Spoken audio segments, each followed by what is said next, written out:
All right, welcome everyone to Reparations Conversation number 3. It's great to see everybody here. I'm really excited to hear from Reverend Thomas about what he has to share with us tonight. So without further ado, I'll turn it over to you. All right, good evening, everyone. By way of introduction, if we have not met, I'm the Reverend Terrance L. Thomas, pastor of Bethel AME Church, AME African Methodist Episcopal. We're in the Methodist family, the oldest Black denomination everywhere, grounded in social justice. I believe in giving small introductions so you'll know who's teaching you. Native of the South Side of Chicago, 46, father of 5. My background I'm not a church guy. I had diverse life experiences. I come from higher ed and nonprofit. Primarily, my academic background is African American Studies, Political Science. I graduated from Garrett Evangelical Theological Seminary in Evanston with a Master's of Divinity and a concentration in African American Church Studies in 2017. And God willing, and the creek don't rise, I will be starting my PhD in church history, looking at radical Blackness and faith come this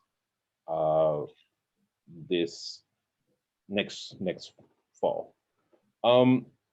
So I want to say thank you for having me. This is in the midst of an interesting life transition, and so this is also a welcome distraction from all the things that's going around. And so I want to say thank you. So I want to begin our conversation first with prayer. I think prayer is appropriate as always, and let us usher in the Holy Spirit, as we would say in my context, so we can have a sober-minded and honest conversation and do God's work. Let's go to God in prayer. Most gracious and eternal God, we come before you, thanking you for this opportunity to gather, thanking you for this Pentecost moment in which we will be able to hear each other, though from different contexts, as we are still all your children. So now, Holy Spirit, we welcome you into this place so that we can have a brave conversation, so that we can engage one another and set about doing that which you called us to do when you taught us to pray. Do our part in assisting you in bringing about the kingdom of God on earth as it is in heaven, taking care of the widows and the orphans, healing the sick, giving sight to the blind, loving mercy and doing justice. Let us all leave this space transformed, slightly better than when we started, and still open and obedient to your call. In the name of Jesus Christ, our Lord and Savior, amen. Amen. So I'm going to start. I designed a small PowerPoint. In my younger days, I hated lectioners, people that got up and just rambled on for an hour without some kind of visual aid. And as a practical joke, I started to do that to you all this evening, but I like Renee and I like too many of you all to do that. And so I put together a small PowerPoint that'll assist in our conversation. So I'm putting that up now, if you give me a moment. Okay, the title of this presentation is on the screen, is Reflections on the Black Manifesto, the Role of the Church in American Chattel Slavery and the Christian Case for Reparations, obviously by me. So I'm gonna run through this because I want to get to the Black Manifesto. So let's get through this. So what are our objectives for this evening? I want us to look at the role and legacy of the American church during American chattel slavery. Look at the role of the American church during Reconstruction, post-Reconstruction, Jim Crow, the Reagan years, and the era of Trump. Discuss the ways in which these eras had an impact on Black and other people of color. Discuss the theological, moral, and biblical rationale for reparations through the lens of the Black Manifesto. Discuss what is our responsibility for the present age, right? So we can talk about history all day, but ultimately we have a responsibility in our present age. So let's set some housekeeping rules. It's been my lived experience that these conversations can become tense. These conversations can become highly charged. Toes can get stepped on. So I want to set some housekeeping rules as a presenter, but also honoring your space. So let me say on the front end, this is not a safe space. This is a brave space. Oh, wow, Reverend, what's that? Safe spaces kind of provide a comfort and you can say what you want. Nobody really challenges you. There's a space to get it out, right? You find safe spaces sometimes are venting spaces. I don't like onions. I don't like pineapples. I wish they stopped trying to get me to get onions on my burger. Whatever your vent is, and I picked something innocuous to illustrate a point, but that's a space, safe space. A brave space says you can feel what you feel, you can believe what you believe, but you will be held accountable. You will be challenged in order to make you better. To that end, this is not a safe space. So I don't really know all of you. I know Renee, so I'm trusting. But if we were in a larger context, I would say if you say something crazy, you're going to be challenged on it in love and in fairness. So this is not, everybody has a right to an opinion, but understand opinions can be challenged. So that's a brave space. We are invited to use our own, we're invited to own our feelings and emotions. If I say something that rubs you the wrong way, you don't have to be polite. I believe the biggest issue that this community is suffering from is the outside, is that we do this fake niceness. If I say something that kind of rubs you the wrong way, Rev, I have a question about that. Hey, can I email you about that? This made me feel a type of way, and let's talk about it. If you say something, I'll mention it to you and say, I don't like the way it made me feel. We are invited to use I statements when discussing things that strike us. So we won't generalize. We won't put it on our neighbor or my church. I feel X, Y, and Z. I'm inviting you to listen with an open heart and mind. And we will not use any language that demeans the humanity and divinity of others. And so I think that that should go without saying. Are these, by show of hands, are these housekeeping rules agreeable to the body of Christ? Okay. Excellent. Excellent.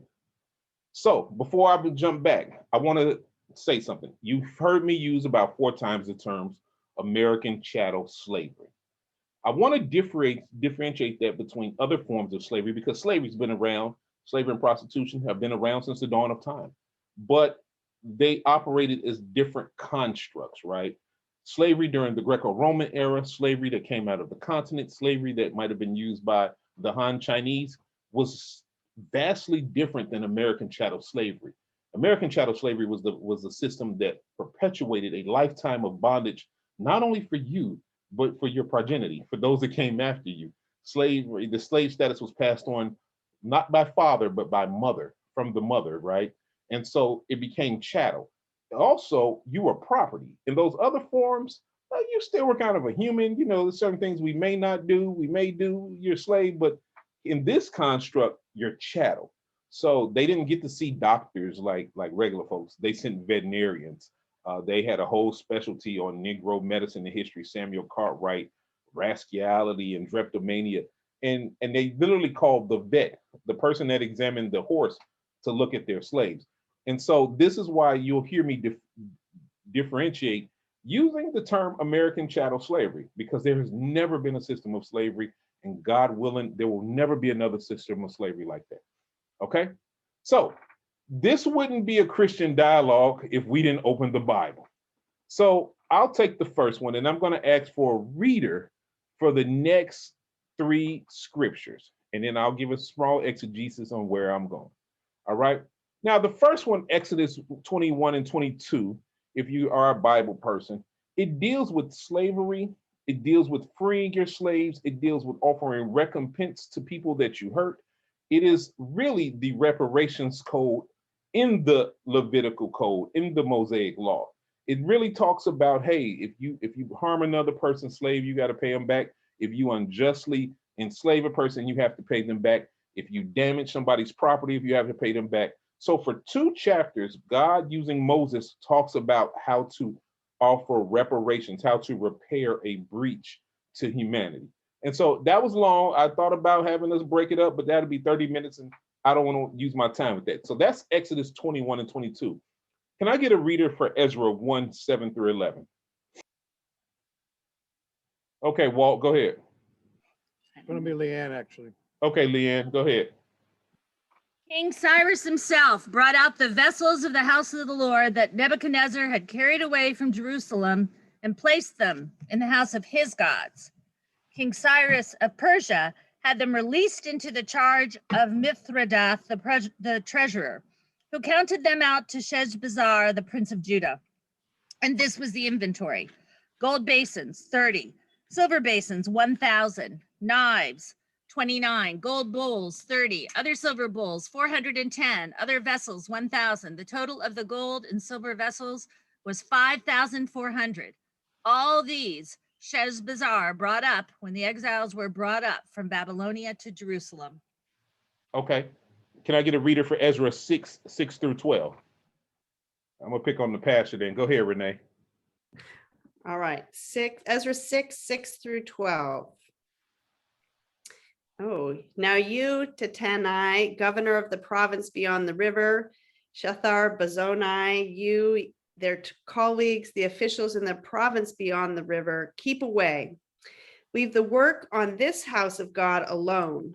Let the governor of the Jews and the elders of the Jews rebuild this house of God on its original site.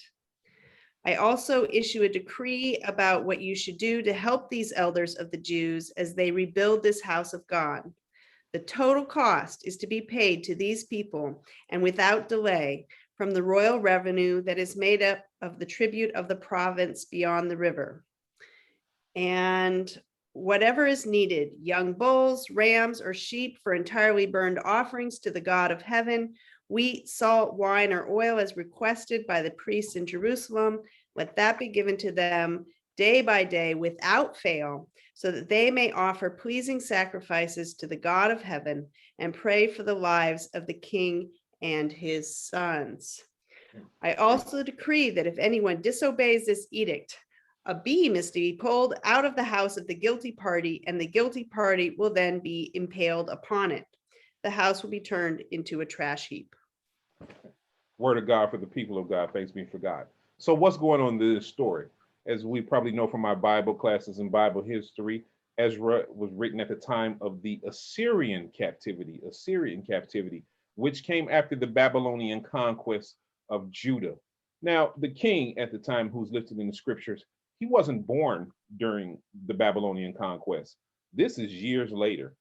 But what a funny thing happens when Assyria takes over, when the Persians takes over Babylon, not Assyrians, that was the north. When the Persian takes over Babylon, they begin this process of returning to the Jewish community, the Hebrews, that which was unjustly taken by Babylon.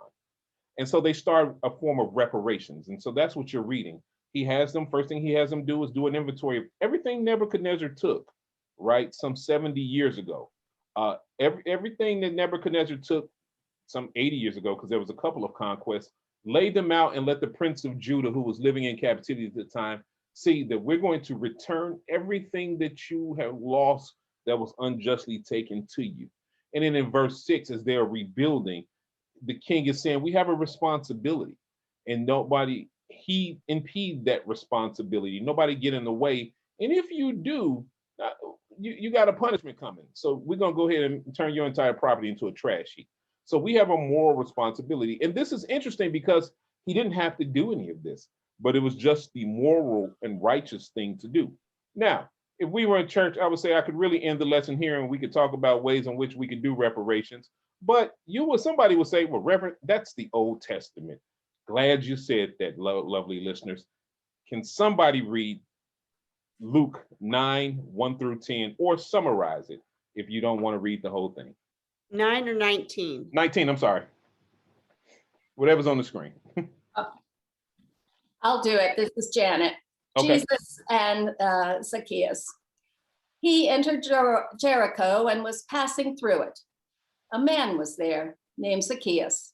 He was a chief tax collector and was rich.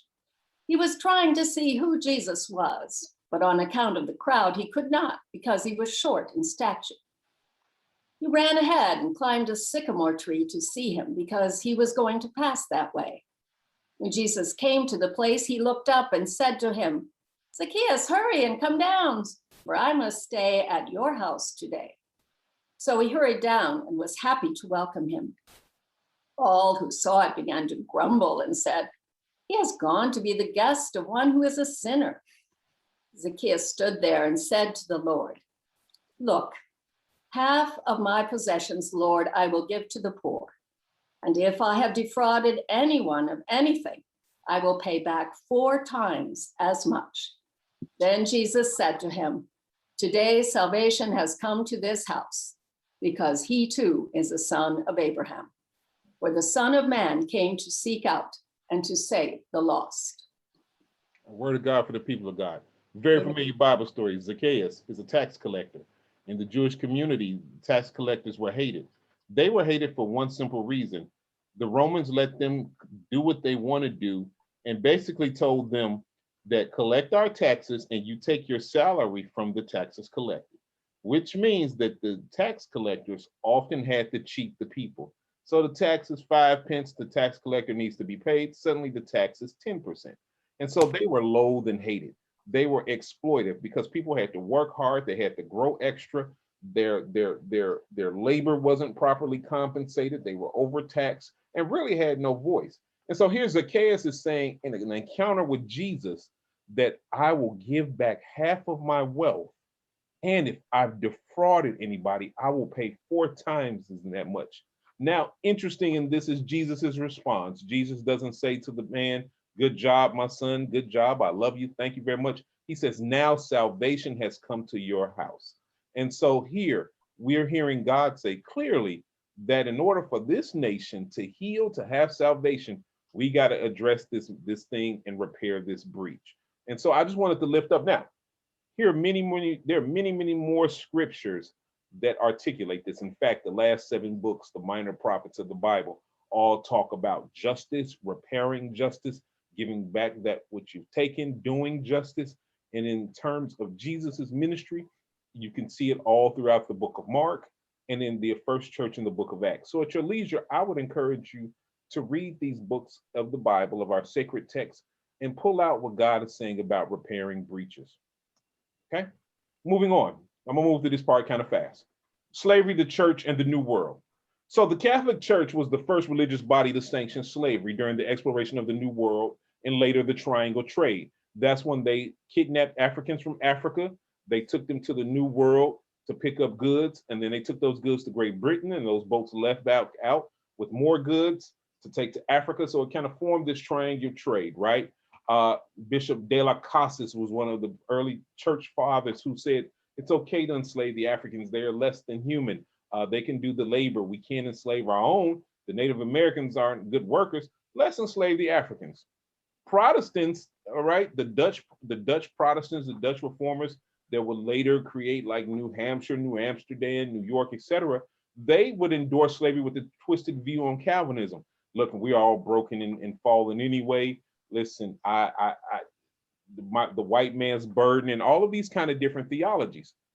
Without the blessing of either church, the Catholic Church or the Protestant Church, most scholars suggest slavery would not have been as successful because of the moral and spiritual implications the institution of chattel slavery provided.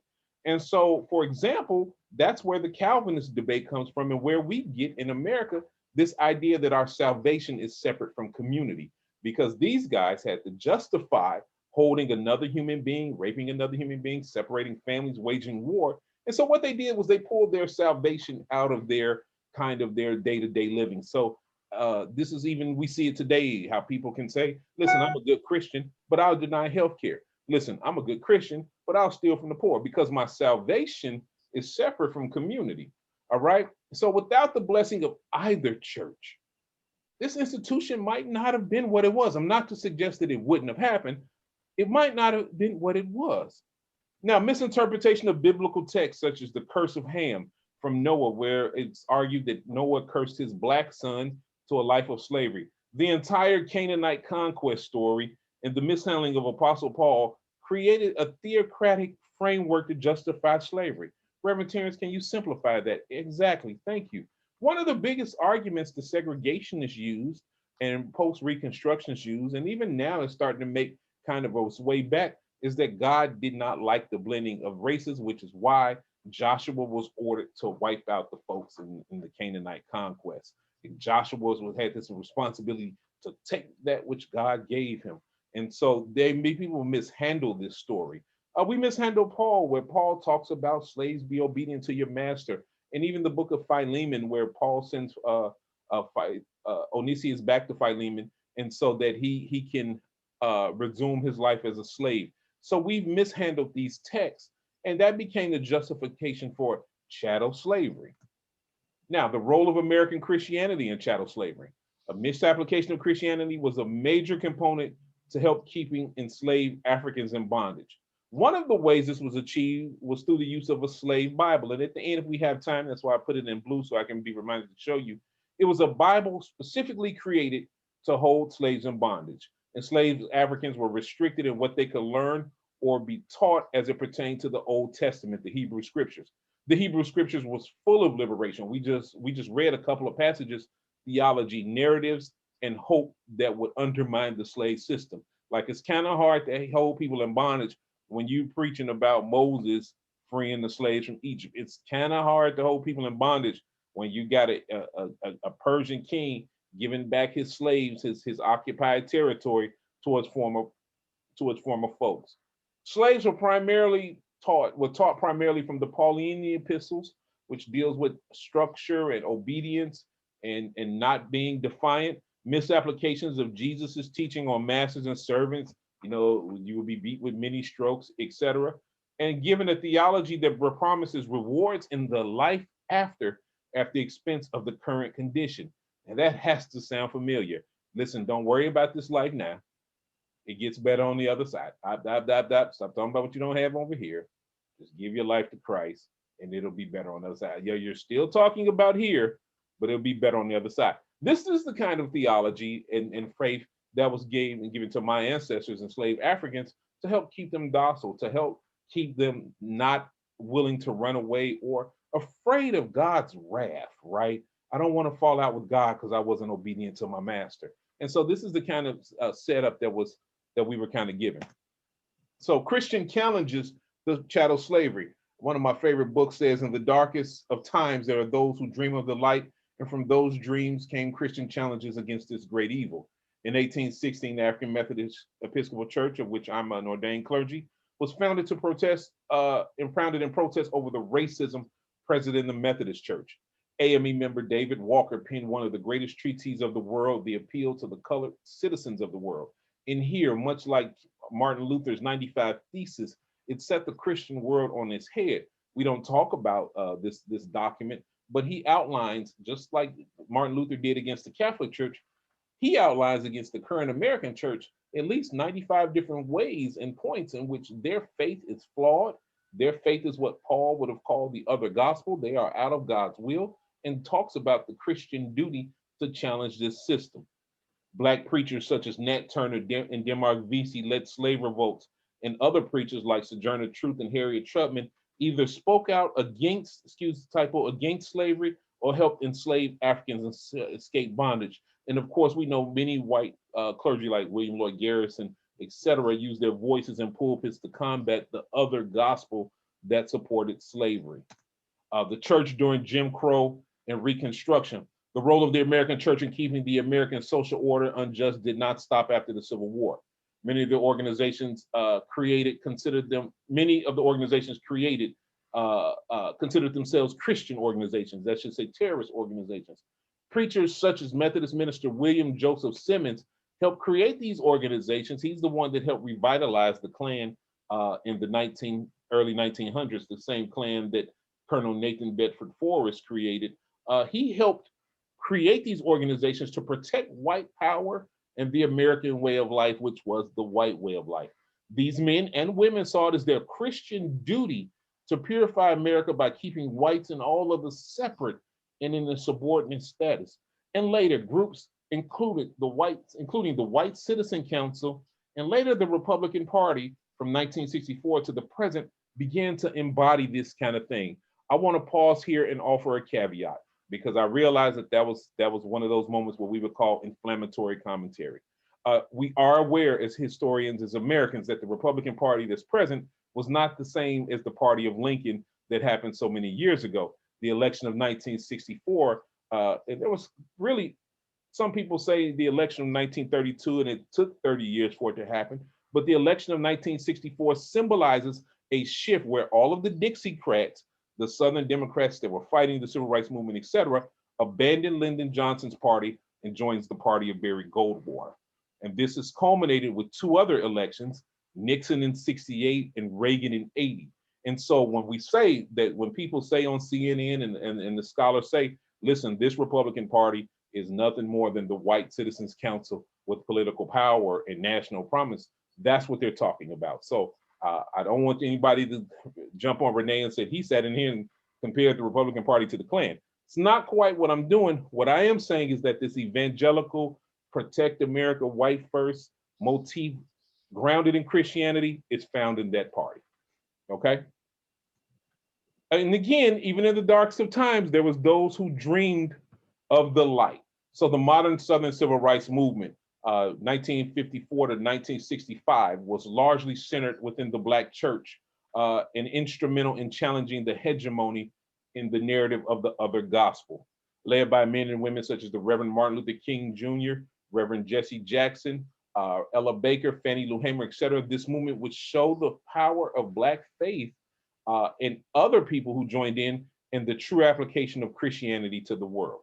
This would continue as the CRM, the Civil Rights Movement, made its way north and on the onset of a small era we call Black Power, led by men such as Malcolm X, Reverend James Cone, Sister Reverend Dr. Katie Cannon, and Reverend Albert Cleave. These defenders of the faith would seek to add power to the liberation conversation. And so here in the modern civil rights movement, as we understand it, in which you all probably got that secular history, so I won't spend too much time there. It comes out of the Black church, this fight, this element to use the power of our faith to overturn the system. And so here you have true Christians challenging the other gospel, right? And you hear me keep calling this the other gospel that Paul makes references to. If anybody, even an angel, comes preaching in another gospel, they be damned, right? And so here Christians, Black, white, brown, come together, centered in the Black church, to challenge the hegemony of this other gospel. And so I center this because these are historical periods. 1954 being Brown versus Board, which kicks off the modern civil rights movement, also followed by the Emmett Till murder and the Montgomery bus boycott, and ending with the March in Selma in 65 and the Voting Rights Act of 65. So then something happens. They want to take this movement north. They realize they left themselves in part of the country. And also they realized Stokely Carmichael and the brother I'm gonna talk about later, Willie Ricks and a few of them, realized that what's missing from this conversation is power, right? It makes no difference that we can sit where we want to sit in the society if we have no voting power, if we have no economic power, if we don't have control of our community. And that's often left out of the modern civil rights era. Yes, it made public accommodations, but it did not make space for power, right? So you can eat at the lunch counter, but you still made, to a white man's dollar, you made 17 cents. And so often Black power is castigated as this thing that was anti-white. It was not anti-white. All it asked for was the next logical evolutionary step in the liberation movement and said, okay, great, you've removed the social barriers. Now we have to acquire power to not only protect ourselves, but to be respected on the world stage. And so as they begin to move north, Black power becomes a thing. Northerners are a different breed. They ain't gonna take a brick to the head. It's a little different thing. And so out of this Black power cry comes Malcolm X, Muhammad Ali, the Nation of Islam, Reverend Al Cleave. And from there, a young crop of seminary students, the James Cone, AME minister, his student, Reverend Dr. Katie Cannon, just to name a few, Dr. Linda Thomas, et cetera, they began to start talking about a liberation theology, a womanist theology, et cetera, and giving a different framing of God. And so James Cone writes his book, God of the Oppressed. He writes his book, Black Theology and Black Power, and Black Liberation Theology. Katie Cannon talks about being a woman in Black. And so you have this thing that's challenging white hegemony in public spaces, especially when it comes to faith, right? And so you start seeing different pictures of Jesus, et cetera. And I'm going somewhere with this because it's going to lead us to the crux of our conversation. So here's a picture, if you've never seen it, Reverend Dr. Katie Cannon, and the man in the middle, Reverend Albert Cleave, and of course, Reverend James Cone. Now, all three of them have gone on and earned their rewards. They are with the Lord, but these are the three wonderful people that dared present the actual gospel of Jesus Christ. So, to the point that Renee has asked me to get to, the Black Manifesto. In 1969, James Foreman, you can kind of see him in the background, a member of the Student Nonviolent Coordinating Committee, SNCC, and an advocate of Black power, he writes something called the Black Manifesto. When we're done, I'm gonna drop a great link to the article of what the Black Manifesto is in the chat. In the Black Manifesto, he writes this because he's not part of an organization, and I forget the letters, it'll come to me in a second, but he's watching this organization of Black business, churches, and nonprofit come together to talk about what's the intersection between faith and business. And so they're trying to parse out, hey man, we know something's bad in the water. So what's this intersection? What are we doing? What has been the role historically of the white church and the white business? So Foreman gets along, he writes this manifesto, which when we're done, I'll put on the screen, and basically makes demands of white congregations. The goal of the manifesto was to get white congregations to pay reparations to Black organizations. So he wasn't talking about give every Black person $50,000. He was asking white churches to pay reparations to Black congregations for their role and continued role in the exploitation of Black people. Foreman selected Riverside Church in New York as the first church to launch his initiative. And he did that because Riverside is a well-known church. Everything that's ever happened in American history has happened at Riverside. King's Vietnam speech. We recently had some stuff happen at Riverside with Obama. So everything that ever happens in America happens at Riverside Church or the National Cathedral. So he goes ahead and he picks the Riverside Church. Now it's interesting, the pastor of Riverside at the time, he didn't want to meet with Foreman. It's a white guy. His name will come to me in a second. He's a white guy. He didn't want to meet with Foreman. He was like, nah. Then he invited him and said, you can make a presentation, but we're not going to talk about it. So Foreman comes and we don't know what happened, but Foreman, I guess, said that's a raw deal. He begins to spark a conversation among the congregation. The pastor has the organist try to drown him out. And so Foreman, clearly an accomplished speaker, is able to talk over the organ, an amazing feat. So then the pastor leads the congregation in the White House. So the pastor of the church decides at the time to try to silence Foreman, but only ended up creating a national dialogue on the manifesto because it made the news when he nailed it to the door and people started interviewing. His refusal to give Foreman that small space created a larger space.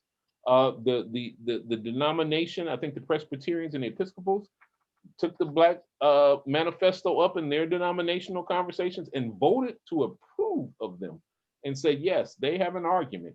The white church, the white denominations, we have played a part in this. We got a debt.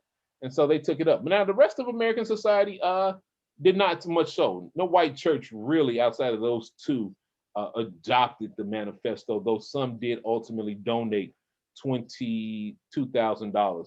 And what was the original ask was 500 million. So out of 500 million, 22,000 was offered up. So we're going to talk about the Black Manifesto, and I'm going to come back to this. But the questions we're going to ponder tonight: do we believe that white churches should pay reparations to Black organizations and congregations? After all you've heard in this small presentation, do you believe there's a biblical mandate for reparations? I didn't get to the Reagan era, busy day, but I was going to talk about that and the war on drugs and how you get the rise of the 700 Club. Matter of fact, I will probably do that after I explain this. In light of January 6, 2021, we know that was the day that our country had an attempted coup d'etat. Do you believe there's still another gospel at play? And then lastly, as white allies and white people who are willing to come to the conversation, how do you think you can leverage your white privilege to create a more just society? And what's behind this, and we'll talk about, is the flags of all these so-called Christian Christian organizations that are still in play and still kind of control the national Christian dialogue. And so we'll come to that. Let me say a few words about Ronald Reagan and what was supposed to happen in my ideal world in terms of the Reagan era. In the 1980s, you have, with the election of Ronald Reagan, the CIA in the West began to start targeting communist regimes, socialist regimes in Latin America. One of the ways in which they did that was they realized that the Latin Americans had a faith system based off of liberation theology that also came out of Latin America, that they just weren't going to go without a fight. They literally believed it was their God-given right. And so what they did was begin to raise up preachers and ministers who began to evangelize in this space with a form of prosperity gospel, a form of disconnected gospel. So in this time, you see the rise of Falwell, the 700 Club, et cetera. They really all started in Latin America to test this. And so what they began to tell people is, listen, you all have been fighting since the 60s. You've been fighting all kinds of regimes. It's really not about systems. It's about, do you have a relationship with Jesus Christ? Are you praying enough? Do you believe enough? And leave all that stuff alone, and let's all just go to church. And over time, that type of spiritual Novocaine began to impact the people.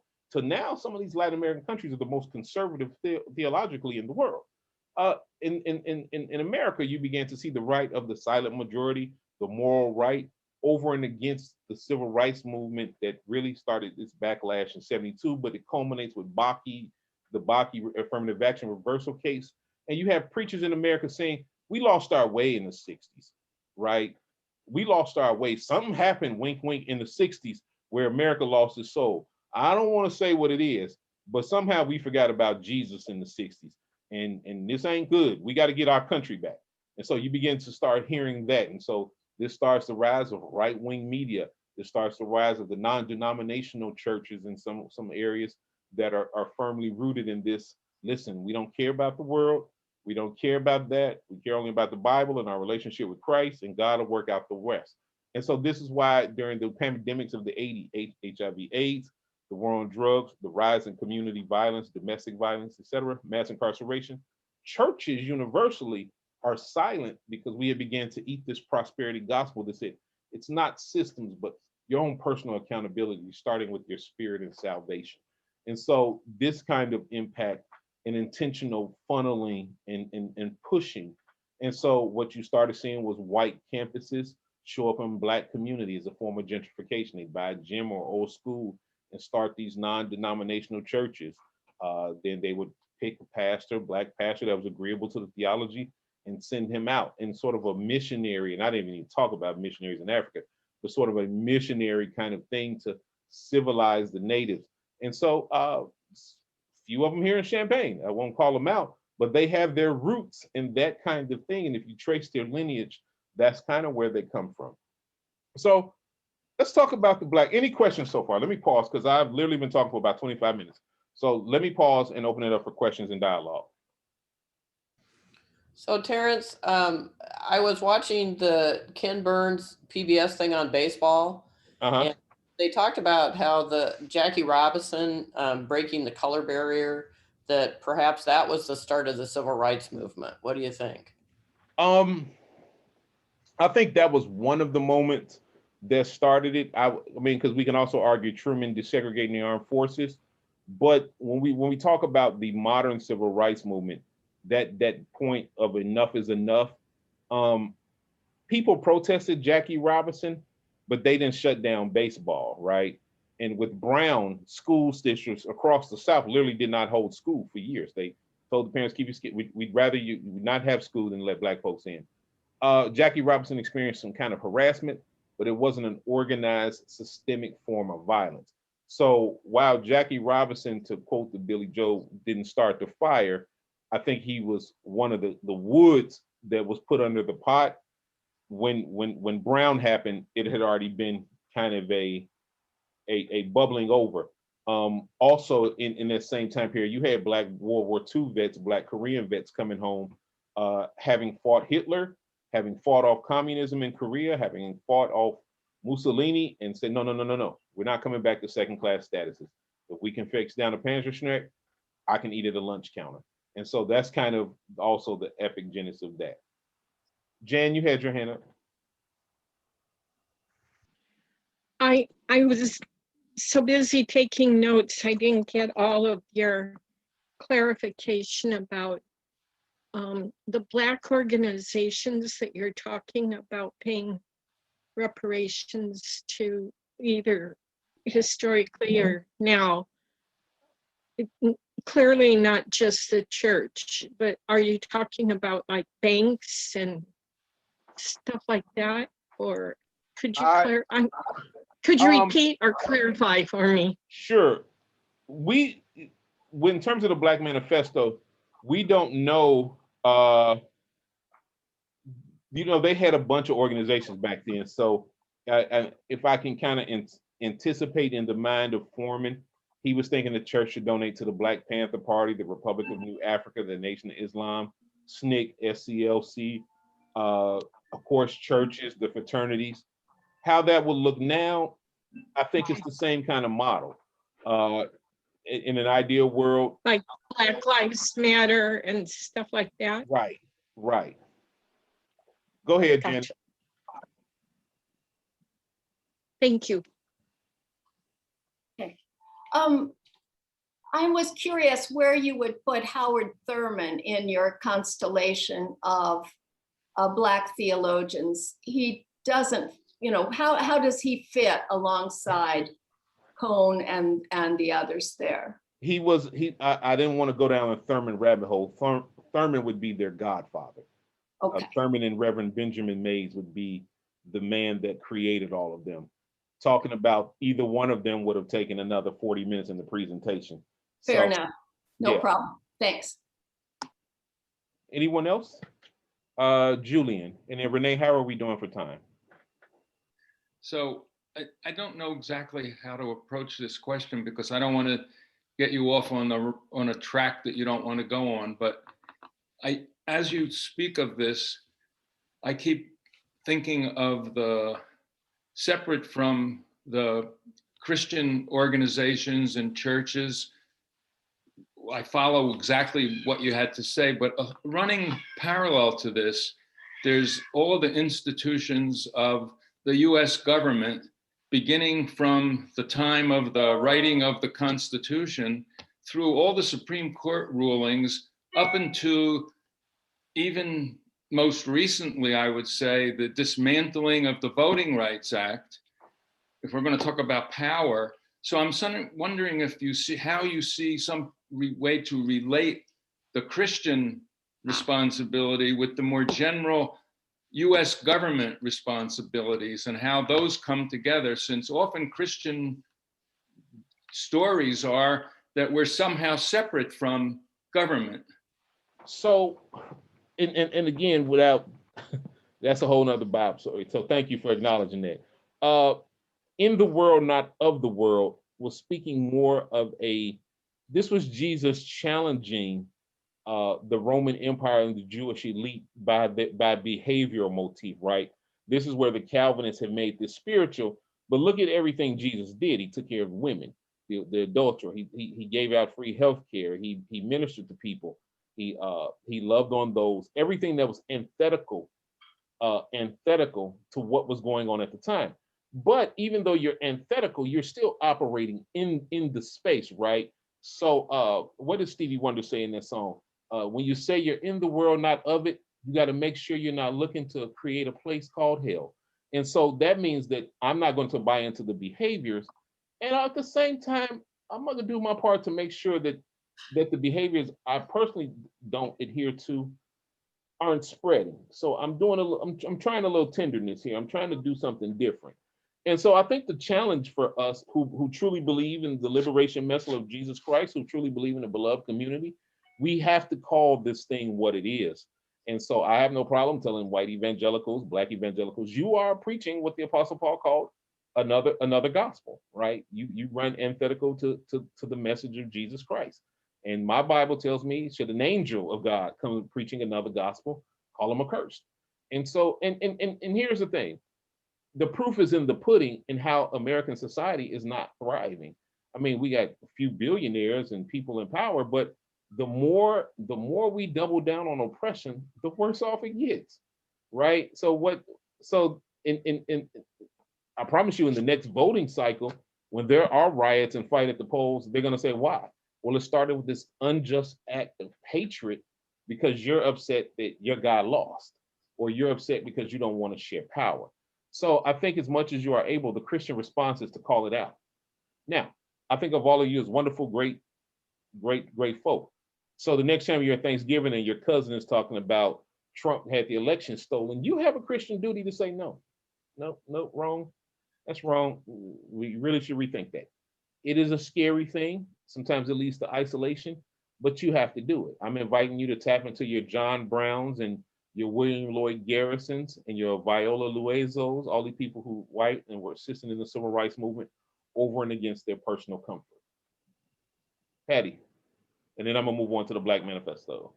So are you going to talk about this later about reparations in terms of money, giving to things, making loans? I mean, are you going to talk about ways to make reparations? Yes, but I'll answer that as a presenter. I am not certain handing out $40,000 checks in a hyper-capitalist society is reparations. I think that's probably more trauma inflicting, but I'm definitely always open to the more trauma informed ways of providing reparations to people of color. I think I also think the cash argument becomes low hanging fruit for those who are opposed, because if you're talking Black American reparations, that's going to be pricey. That's not $100,000 endeavor. That's not that's not a low ball number. I'm open to see what that looks like. Let's look at the Black Manifesto. Now, I'm gonna say on the front end, the Black Manifesto was written in 1969. At the height of Black power, it is an incendiary document. It is written to be such. So please, please, please, please, please, I pray you are not easily offended, but let's look at it. Let me go up. All right. So the Black Manifesto, it starts off with a simple proclamation. We, the Black people assembled in Detroit, Michigan for the National Black Economically Development Conference, are aware that we have been forced to come together because racist white America has exploited our resources, our minds, our bodies, our labors. For centuries, we have been forced to live as a colonized people inside the United States, victimized by the most vicious, racist system in the world. We helped build, we being Black folks, the most industrial country in the world. And so they go on to write, we therefore are demanding of white Christian churches and Jewish synagogues, and then later I'll cite why I didn't necessarily focus on synagogues, we are demanding of the white churches and Jewish synagogues, which are part and parcel of the system of capitalism, that they begin to pay reparations to Black people in this country. We are demanding $500 million. Yes, $500 million from the Christian white churches and Jewish synagogues. This comes to $15 per nigger. This is a low estimate for we maintain that there are probably more than 30 million Black people in this country. $15 a nigger is not a large sum of money, and we know that churches and synagogues have tremendous wealth and membership. White America has property and still exploits Black people. I'm gonna stop there. And so it goes on to talk about why they're demanding the money. We're demanding the $500 million to be spent in the following way. We call for an establishment of a Southern land bank to help our brothers and sisters who have to leave their land because of racist pressure for people who want to establish cooperative farms but have no funds. We have seen way too many farmers evicted from their homes because they have dared defy the white racism of this country. We need money for land. We must fight for the massive sums of money for the Southern Land Bank. We call for $200 million to implement this program. We call for the establishment of 4 major publishing and printing industries in the United States to be funded with $10 million each. These publishing houses are to be located in Detroit, Atlanta, Los Angeles, New York. They will help generate capital for further cooperative investments in the Black community, provide jobs, and an alternative to white-dominated and controlled printing field. We call for the establishment of 4 of the most advanced scientific and futuristic audio-visual networks to be located in Detroit, Chicago, Cleveland, and Washington, D.C. These TV networks will provide an alternative to the racist propaganda that fills the television networks. And then they call on for a research center. That's for the establishment of a training center for teaching skills. We recognize the role of the National Welfare Rights Organization, and we intend to work for them. We call for $10 million to assist organization of welfare recipients. We call for $20 million, to establish a National Black Labor Strike and Defense Fund. This is for the workers. They call on for the IVF, an International Black Bank, that are raising programs, help with African countries. Call upon the establishment of a Black university. They want to demand that IFCO allocate all youth fund in the planning budget to, demand a conference. And so they go on and talk about why they wanted this manifesto, and really came with receipts in a budget. And ultimately then it states, that, I'm sorry, should have got some water here. They ultimately call for, listen, if you don't want to pay us, we reserve the right to show up at your church and disrupt the service. We call all delegates and members to do sit-ins. So they're calling for a not only if you're unwilling to do this, then we're going to disrupt that which makes you money. Now, again, this becomes critical when you consider, going back to Riverside, that the other reason it was selected was that Riverside had gotten into a partnership with Rockefeller, J.D. Rockefeller, I believe it was. And he had some of the most horriblest capitalist business and worker practices that exploited Black people. And so they said, okay, you want to partner with that, you're our first target. And so they're saying, listen, these churches and synagogues make money. They make money through tithes, offerings, and these business deals.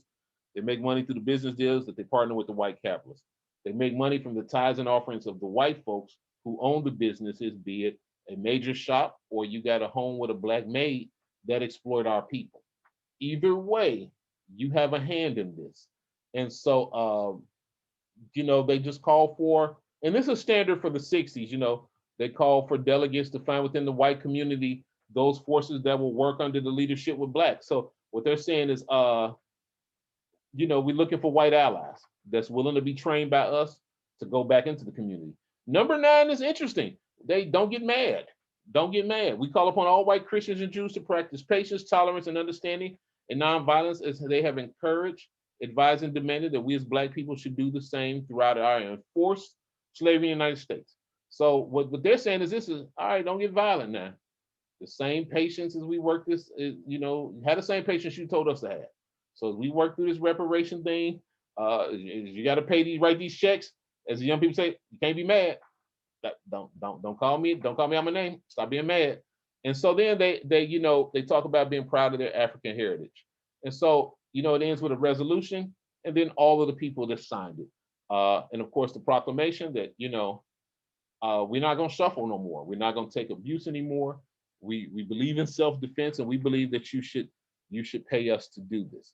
And that, in a nutshell, is the Black Manifesto, a bold document, a document that calls out systemic injustices, a document that actually comes with the fiscal plan, a very general one, but still an allocation of the money and what to do with what's left over. So they realize we only know how to spend $500 million. And so that's that part in there. We take all use funds and create a conference to figure out how to spend the funds. A very serious, but also very tongue-in-cheek call for patience from the white churches. And so it's oftentimes, and I'm stressing this, and I'll put see if I still have it up, and I'll put the link to it. Oftentimes, Black power in modern media and by modern historians is a bunch of angry folks with spittle in their mouth talking about kill Whitey. These were articulated men and women who actually put the time in, who probably are well more studied than we are today, and came up with kind of a nuanced argument to say, listen, this is where this money should go. So the first thing, the first thing they asked for was money for Black land from farmers who were forced out through co-ops, sharecropping, or had their land stolen at gunpoint by white banks and other shareholders. And so that's what they're talking about, because one of the ways they started getting rid of Black farmers was they formed these co-ops, and we'll all get together, all the white farmers will pitch in and make this super farm, and then your farm is in the way. So you either come with us or you give us your farm, but wait, we don't take Black people. So you either give us your farm or you die. And so that's kind of where the co-op is. And so, again, pulling back up our questions from the PowerPoint, I think this document is timeless. I think this is something that we should probably open up a dialogue for. And so at this point, I'm gonna be quiet and let's talk about the Black Manifesto. What are your initial and honest thoughts?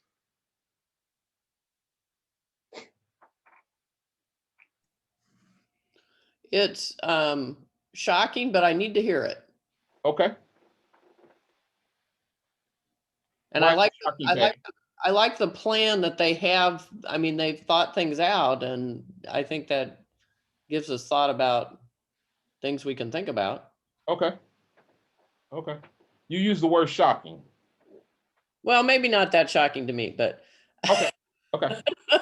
But I would say shocking at the time, probably. Okay. All right. Anyone else? I think what's interesting is that they're talking about a certain amount of money per person, but not giving it to individuals, to these different organizations. So it is per person, but it's not talking about direct payments. It's payments to these different organizations that they came up with. Indeed. And that goes back to the notion that it's a running joke, and great comedian Dave Chappelle did a skit on it, that what the purpose of reparation is to, and I see you, Jan, I see your hand, so you have next. The purpose of reparations is to repair bring justice and ultimately closure. And so to give Black folks $200 million apiece, I don't know if that would bring closure, because all people who've been deprived resources will do, and this is regardless of ethnicity, is going to go buy the biggest and give the money right back to the system. So what they kind of anticipated is in saying, let's train folks on money, let's train folks on being landowner, let's give the organizations that will do this thing so that people can have a sustained life. The other thing that I've heard over the years from the reparation circles is 15 years tax exempt from the moment you start working to, 15 years from that. No person will pay a federal income tax or state tax. And so conservatives and right-wing folk have argued affirmative action is reparations. It is not. They've argued student loans are reparations, grant money is reparations. It is not, because that everybody can benefit from it. So it was not like a case of only Black people can get Pell Grants. It's a case of everybody can get Pell Grants. And even in those things that they set up that they call reparations, we're still the lowest beneficiaries of. Jan Sibley, my friend Jan. Well, first of all, I just want to say I've been reading a lot in the last several years, 5 or 6 years. And I think this is the first time I've actually seen the Black Manifesto. I think I've heard it referred to. And I grew up, I was coming of awareness in the 60s. So the word shocked was used earlier. I'm shocked at my own ignorance about this and grateful to have something so substantive to look at and to reconsider in these times. So I'm just admitting another huge gap in my knowledge base here that I'm trying to fill in. But my other comment is directly in answer to your question.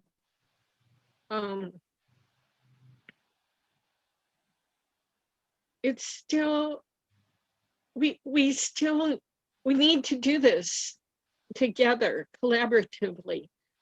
I don't think white churches know enough about how to do this. We still need the guidance of how to channel the money or whatever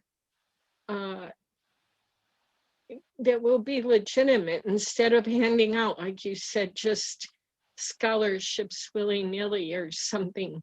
This really needs, I feel this really needs to be a patient on our part and humbling on our part, collaborative experience.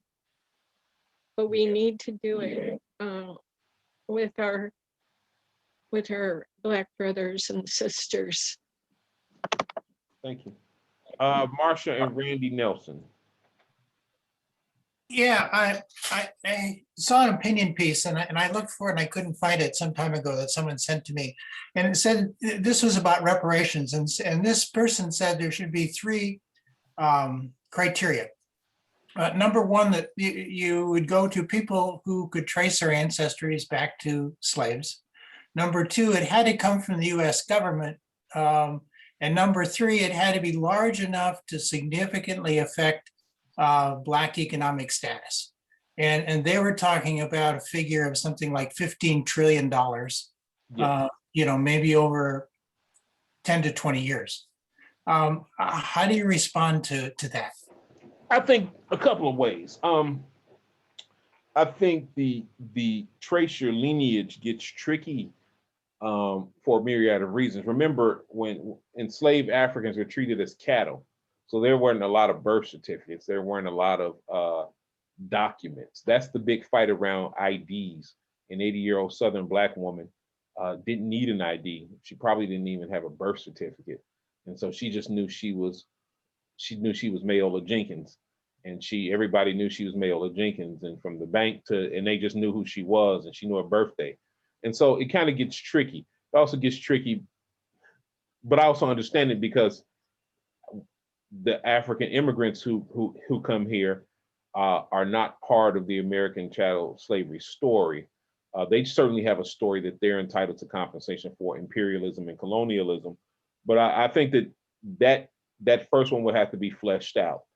And to the second and third point, I agree 110%. This is why,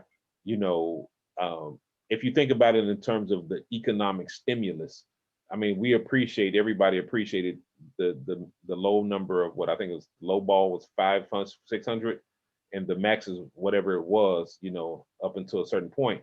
Everybody appreciated that, but it did not change anybody's economic status. In a couple of weeks, you were right back to where you were. And so I do think that if they were to give individual checks, we're giving property, we're giving some kind of currency, international currency, like it has to change and level the playing field. So, Jeff Bezos has to come off 30% of Amazon or something like that. Like it has to be distributed to other Black companies so it changes the playing field. And this conversation becomes critical because we all heard anybody heard the story of Sesame Street? Okay. Sesame Street, the Children's Television Workshop, as a diehard lifelong Cookie Monster fan, was created as part of the Head Start initiative to give lower income children that were in poor areas, rural areas, to give them the same kind of foundation as white folks had. The problem they did not anticipate was they thought white people weren't going to put their children in front of the TV to watch Sesame Street.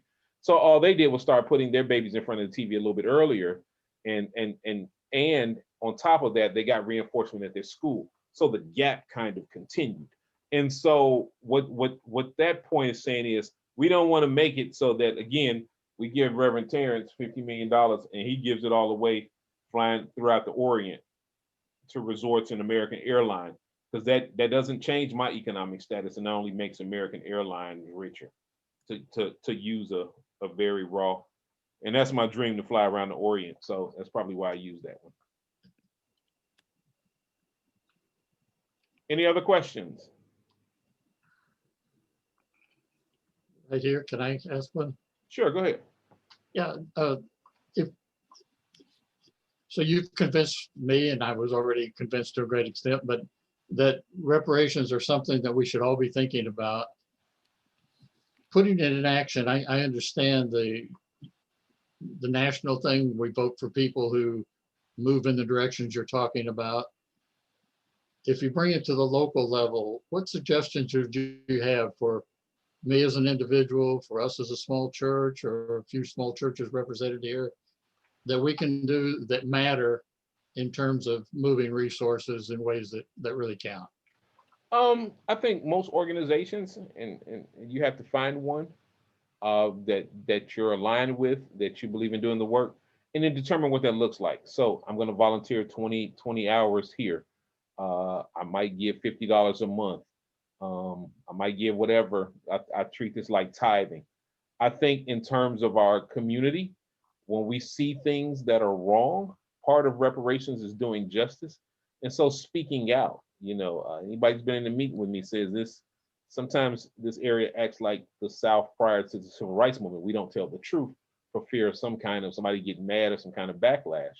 And so I think that those things are critical in our engagement when we talk about reparations. Finding there are plenty of community organizations. I'm thinking of TRI. I'm thinking of the Champaign County Christian Health Center. And I'm naming them because though they have multiracial boards, they all service primarily African Americans and people of color. And so things like that, HV Transformational, and even push yourself. Look, I don't like these guys. They look tough. They scare me, but they're doing the work that I say I wanna be a part of. So let me help you out. Listen, I tell people all the time, listen, I don't like this pastor. Or somebody says that all the time, I don't like this pastor. Listen, do we push past that and do the work? And so I just want to add that caveat. Okay? Mm-hmm. Yes. All right. Walt had his hand up. I don't know if somebody just dropped off, but Walt had his hand up. And it's not Walt, it's Leanne. Oh, I I keep forgetting you're there. You know, everybody else has okay. So the other thing, though, I think about action is related to your fourth question about leveraging our white privilege. So I was struck by the Black Manifesto, the different parts of it, and how similar it was to the needs and gaps that were delineated in a meeting that Terrance and I were part of yesterday. I was like the lone white church lady there. There was Black organizations that are working to lobby the county board and all three cities, Rantoul, Urbana, and Champaign, because all of them have gotten American Rescue Plan money. That was the first big money that got approved. And it's supposed to be going towards people who were most impacted by COVID, especially those who have historically been experiencing inequity. But as you guys all know, that doesn't necessarily mean how councils and county boards work. So another way to act is being willing to go and make a statement at a city council meeting or write a letter to the editor, because they're distributing. The county has 40 million. The city of Champaign has 25 million. Urbana has, I'm forgetting Urbana, and then Rantoul, I think Urbana has 12 million and Rantoul has 8 million. That's a big pot of money. And what we're looking for, or what we're pushing, is to do restorative justice and repair, healing and repair. It's not reparations, healing and repair. Burke, help me, Terrance. No, it's healing and repair. You have it right. Healing and repair. A coordinated system that would have a one-stop shop in each of those cities, so that eliminates the access problems, that coordinates organizations. It would require them to be trauma informed, so they'd have to get training, but some of the money could be used for that. And it includes, we're looking at housing insecurity, how that would touch housing insecurity. Could there be vouchers? So we're working all that, but we're also asking people to start writing. The talking points are supposed to be coming out tomorrow. I'm speaking at the city council on Tuesday night. So if anybody else wants information on how they could participate in that, you can contact me or Terrance. Right. That's actually a great point for reparations. So that's what I call leveraging your white privilege, right? And then looking at the clock, so we got maybe another 2 or 3 minutes. That's called leveraging your white privilege. And so I think that's an incredible example. We're trying to get this American recovery. Studies shown it was people of color, Black folks in particular, who were most impacted by COVID. Not only the health disparities, but the violence that ravaged our community. And so, yes, we need you to call. And this is a small city, so you're friends with the county board member, you're friends with the local councilman, you might even be friends with Mayor Martin and Mayor Feinberg. Hey, listen, come on, you know the right thing to do. Let's do the right thing. Let's begin to heal. Salvation has come to this house. We want salvation to come to this house. So let us now have salvation come to the house. I want to say one thing in closing, and I whenever I do presentations, I hammer home this point. I'm gonna put it on screen and then I'm gonna be done, Renee. I don't want Renee to yell at me later. Let me put it on the screen. This is part of the backdrop of one of my presentations. This is why I keep talking about another gospel, right? Because these are flags of so-called Christian nations or organizations, but they are grounded in white supremacy, grounded in hatred, and even in some cases, like the first flag on the second row, grounded in treason. That's the symbol for a country in distress, that the country's right for a takeover. So we have the KKK, obviously, the Bars and Stars, the Knights Templar, who was notorious for fighting the Crusades. We see this flag all over Champaign. It's an antagonistic flag. It's intently designed to antagonize Black Lives Matter activists. And so I wanted to spend time talking about this in my final minutes to let you know that there is still another gospel present. And we saw it culminate on January 6th. Listen, I'm a student of history. We were looking like something you saw in Romania in 90 with the storming of the Capitol. The last time I saw that was Nicolae Ceausescu, right?